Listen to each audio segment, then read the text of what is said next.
So, okay guys, ito another day, another vlog tayo. So yan, Daddy Jepoy nyo guys, medyo na busy. Kaya ngayon lang tayo ulit nakapag-upload. So ito guys, bali, for today's vlog guys, yan, Sunday kami nila Mami at saka ni Boss Gino ko. At ayun, nandito na pala kami sa church. Yan guys, ito yung every Sunday routine namin ni Mami. Yan, hindi namin kinakalimutan na mag-church. Kasi nga kailangan namin to for the whole week. And every day of our life, yan, kailangan talaga natin si Lord guys. Yan, napakaganda talaga ng word guys. Bali, ito, share ko sa inyo. Na kailangan pala bago natin makamit yung mga blessing natin, kailangan hindi lang puro prayers. Kailangan gumalaw din tayo para makamit natin yung mga blessing ni Lord. At syempre, God's will talaga dapat. So after nga nung guys, yan, susunduin lang namin ng mabilisan yung anak ko. Yun, nakita na niya si mami niya. Sobrang excited na niya. So yan guys, isa sa mga pangarap namin ni mami yan na si Gino ma-expose talaga namin at mapalaki namin siya na kasama niya si Lord. Kaya whatever happens guys, yan, every Sunday talagang nag-church kami para naman yung anak ko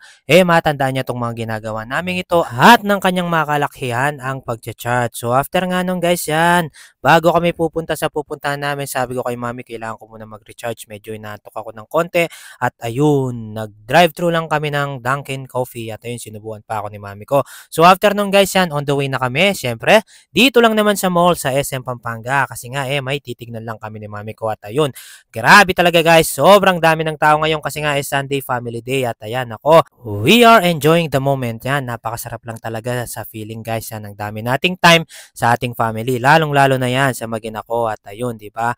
Grabe talaga guys, sobrang daming tao pero nako, napakasaya talaga pag pupunta ka dito at ayun, sabi ko kay mami magtingin muna kami ng chiller kasi nga yung chiller ko medyo naghihingalo na at ayan, sabi ko pag-pray muna namin at ito aircon din, sige pag-pray muna natin yan, si Lord na ang bahala pero kailangan nating gumalaw. So yan, di ba? Kaya sipag-sipag lang at after nun guys, yan, namili lang ng konting mga school supplies si mami ko. Yan, gagamitin daw niya sa kanyang munting negosyo at ayun, dito na kami sa mall, yung mga essentials ni Gino, yan, tulad ng diaper, milk, yan, syempre, kailangan pa-thank you kay Lord kasi nga napo-provide niya yung mga ganito, yan, dahil na rin sa konting work hard natin, kaya dapat pray lang tayo at lagi nating isama si Lord sa ating mga pangarap para atin itong matupad.